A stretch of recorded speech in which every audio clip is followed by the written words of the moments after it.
That's the spirit. Let's give him a shout. Hello everyone and welcome to Action RPG. I'm your host Aaron, and for today's video we're headed to the world of Last Epoch once again. The highly anticipated Season 2 Tombs of the Erased is coming soon on April 17th. And I've been asked over and over again during my streams on Aaron Action RPG on Twitch that I should make a new reaction video. Previously when we watched this I couldn't say anything because I was under NDA, but now everything has kind of become public, or at least most things have become public, so they've asked me to make a new reaction trailer. So that's what I'm going to do, explain everything that is coming for Season 2, at least the high overarching stuff. Now, quick little announcement. I've been given the green light to announce that patch notes are coming on April 11th. And that coincides with the Tour of the Erased podcast me and Frosty LaRue are holding for Town Portal with Judd on April 11th. So I can now say that this coming podcast, April 11th, is the Q&A for the patch notes. So mark your calendar. It is going to be a lot of fun. And we've got a few surprises. All right, let's do this. You've come to the right place, traveler. And in this time, you can share in her embrace.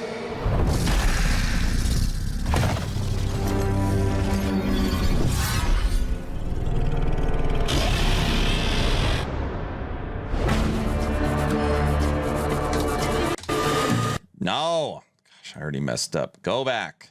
So Memory Ember is how you actually level up the Woven. This is the 4th faction coming to the game.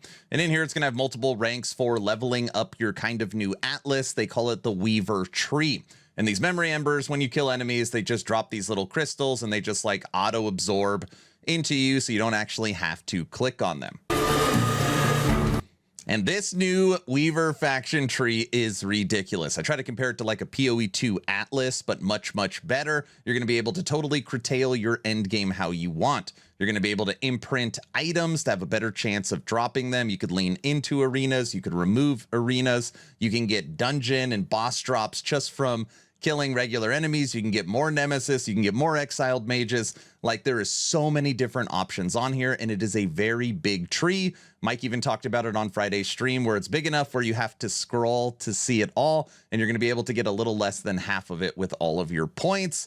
Very, very cool endgame edition.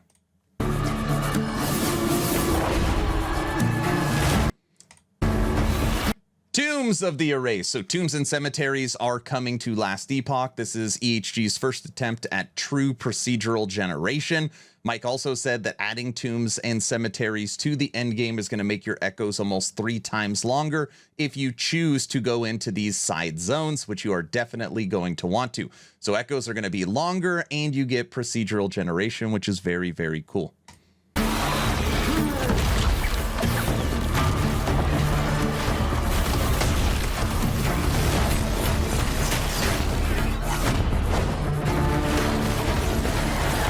I should also mention that these Tombs and Cemeteries are filled with all kinds of different monsters. Like, I don't know how many, but there is a ton. Almost every enemy you're fighting is new, including their new mini bosses.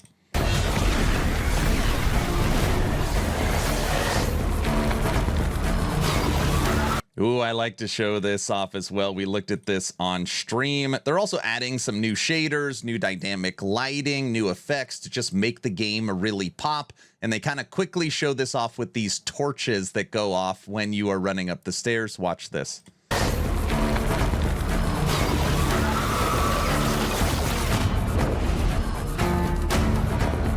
Woven Echoes. So not only do you have your Atlas where you can set up your end game exactly what you want, you actually get to build your own monolith web. And on here you will see these open circles. And basically what you do is you're going to have a new map, or you're going to have a new tab in your inventory that's going to be filled with woven echoes. And each one of these echoes you could place in here, and it actually creates a run, and each one is very different. So not only do you get to curtail your end game, you get to build your own monolith web with rewards and different runs that you want to do.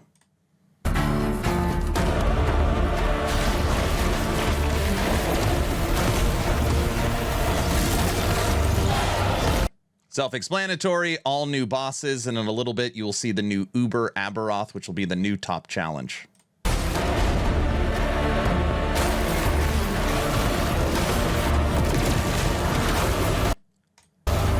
So I've been getting asked a decent amount how much of Sentinel is different. Every single skill has been looked at, tweaked, and changed a little bit, including all of the passive trees. Now on there, you know, Sentinel is still a Sentinel, but it's now going to have more class identity, and it's going to be a lot stronger. And a lot of people are like, oh, I'm going to play the Knight because it's probably the tankiest class. And then they find out that's not true. They've just made a lot of changes to it. The Volatile Reversal is a brand new skill, and it's going to open up lots and lots of new builds. If you're looking for something fresh, you can play the Sentinel, or what you're about to see, the brand new skill coming from Marksman Heartseeker. And Heartseeker can run physical, fire, or cold. You could also auto trigger puncture from it, and there's a new unique to turn it into a throwing skill.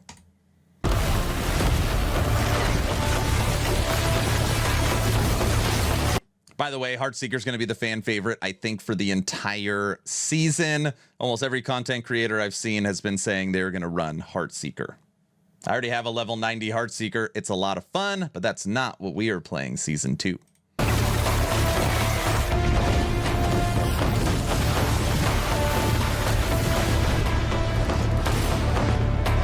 Every champion enemy, and you'll know you're fighting a champion because it has an orange glow, will drop a champion affix. Think of an exiled mage. Every single time you kill an exiled mage, it drops their item. So on here, it's going to be the exact same thing, and there's going to be a ton of very, very cool champion affixes. You got maximum skeletons, maximum shadows, traversal with minions, more companions, more void cleaves. You've got electrify, you've got smite, you've got bleed, you've got fire aura. There's so many awesome affixes on here, and they always come as a sealed affix. And we can now disclose that you can get a champion affix up to tier 7. And what's really cool is the set update is coming as well, which we're going to talk about. So if you have an open affix, you can actually have a champion set item. Pretty neat. You can now re-roll your uniques, legendaries, and Weaver Will or set items, sacrifice. So if you have duplicates, to try and re-roll for a better value. 3 new crafting. Dude, I'm stopping this every second. 3 new crafting coming. This will make it where your Weaver's Will items, you don't have to kill enemies. It'll just automatically give you some of the affixes. You have the Rune of Havoc, which shuffles the tiers around on your item, so you could try and hit the right one. And then the Rune of Redemption basically just switches out your exalted affixes for new modifiers. These are huge additions to Circle of Fortune. Over 30 new uniques weavers are coming, including new cocooned items, which I don't think they've described cocooned items yet, but I can say that 30 plus weaver and uniques are coming, and there is a lot of really nice, juicy stuff in there. Shattered Worlds, which is right here, is what's going to be my new treasure hunt event, community event coming on the 17th. Signups will be in Discord 2 weeks prior.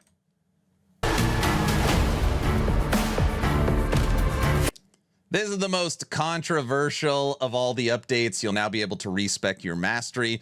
Polling shows that 70% of people want this and 30% really don't. They want to have some permanence to their decision making, but more than not do want this in the game. And I think, you know, PoE 2, they keep asking for ascendancy respec since it's in PoE 1. I don't know. Maybe they're just trying to jump the gun here.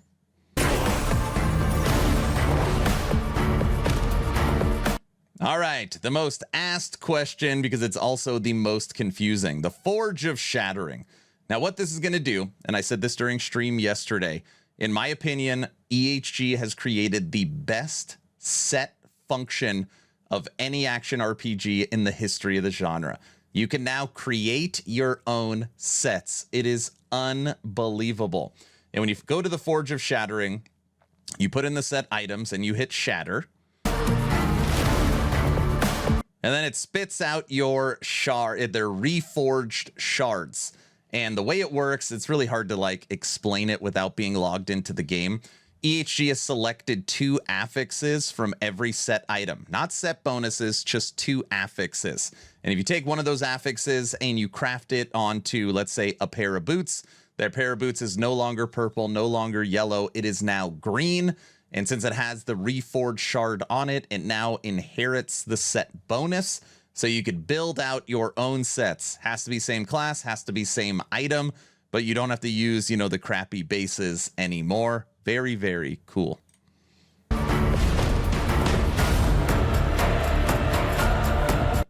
So I've been saying for a while that EHG in Last Epoch has the best stash system, the best loot filter, the best crafting. It also now has the best inventory.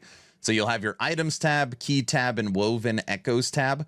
And when you click on, let's say you kill an enemy and there's shards on the ground, there's woven echoes on the ground, there's keys on the ground. One click, they're all vacuumed up and they're all auto sorted for you now. So you never have to worry about, like, you know, insane inventory Tetris or where you're going to put all this crap. It is all done automatically and you don't hit that pesky transfer button.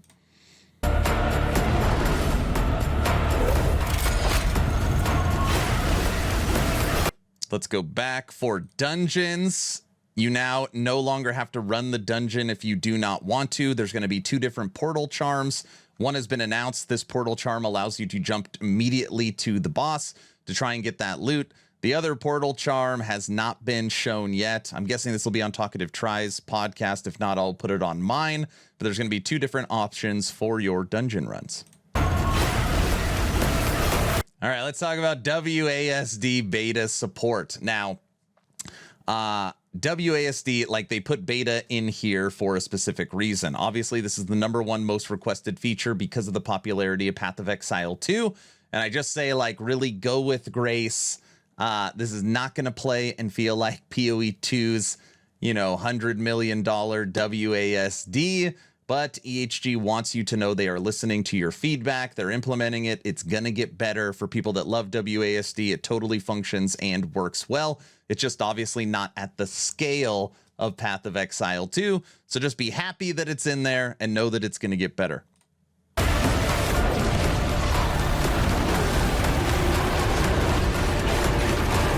They made regular Aberoth a little easier, so it's not as big a jump when you unlock him at 300 corruption, and then they put in an Uber Aberoth that is way, way harder. Mike, senior developer, co-founder from EHG, on his Friday stream said this unlocks at 500 corruption, and it's a tough fight.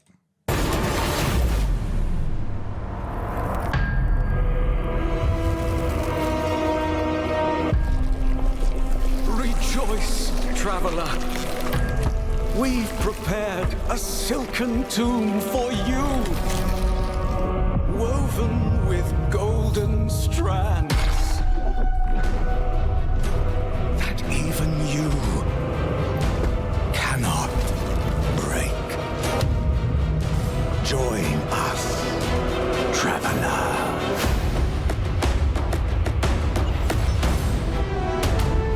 Dang, man, it is crazy. Every once in a while, and I say almost every stream, we check out the Kickstarter for Last Epoch, and I show people where the game was to where it is now.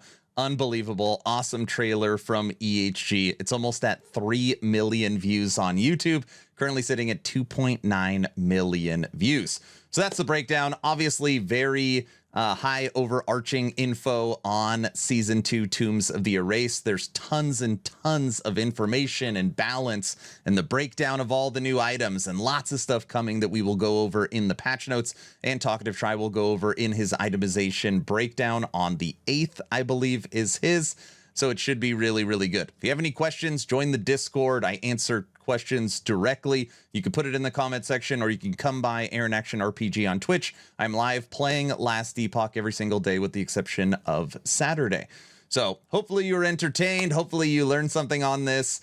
Please like, share, and subscribe if you think I've earned it. And make sure you check out actionrpg.com. That is my brand new website. We have 37 Last Epoch build guides. We got an event calendar. We have news. The Curse, Frozen Sentinel, Babbling Bike, myself. Our guides are all going on this new website. And it's kind of in its alpha beta phase, completely unmonetized. We're just looking for people to push buttons and give us some bug reports and try to make it better. So check out actionrpg.com. I'm done. Hopefully you're entertained or at least learned something. Aaron, out.